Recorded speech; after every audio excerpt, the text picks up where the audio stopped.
kill the hero. Well, Columbus is probably the first hero.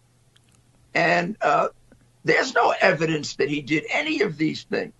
In fact, most of the atrocities they're talking about occurred 30 years after he left. If anything, he was benevolent. He tried very, very hard to avoid the wars that went on. But I mean, look, the people he brought over with him, they weren't saints, they were soldiers.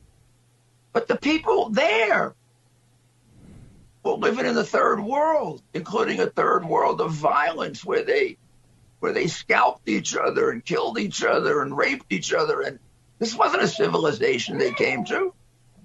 This was a third, fourth world country. They had no idea of what they were facing. Columbus did everything he could to control it. He got out of control 40 years later, and he's being blamed for it. They're going to worship him as a hero no matter what, and being from a city named after him, I've grown tired of any discussion, debate, or discourse about who Christopher Columbus was and what he did. So I'm not going to argue that today.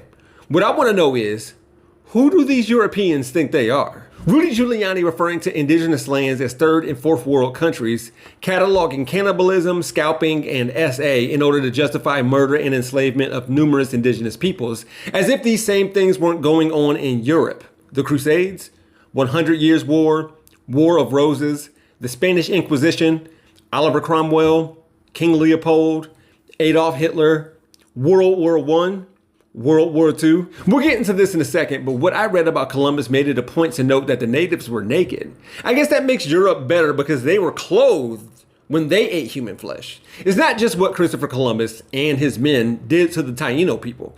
It's that plus everything I just named, in addition to what I don't have enough time to even mention.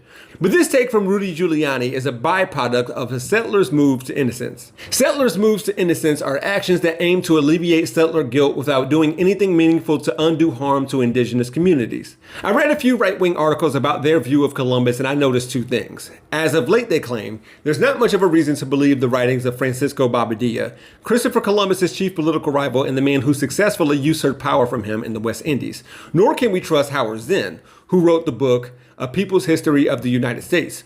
But we should read the words of others, including Cristoforo Columbus himself. Those in power, the victors, the oppressors, European settlers wouldn't lie, or so I'm supposed to believe. And yet, even a Michael Knowles will admit that Columbus isn't guiltless. Sure, but who can we trust? Why, it's the same people who put enslavers on money and carved war criminals into mountains, in a country whose constitution refers to indigenous peoples as savages. For Rebel HQ, I'm Jeff Wiggins. My architect knows Japanese. For more from the Young Turks, stay right here. To see additional content from yours truly, click on the Jeff Wiggins hashtag. You can also find me on my YouTube channel, We Gonna Be Alright. Thanks for watching.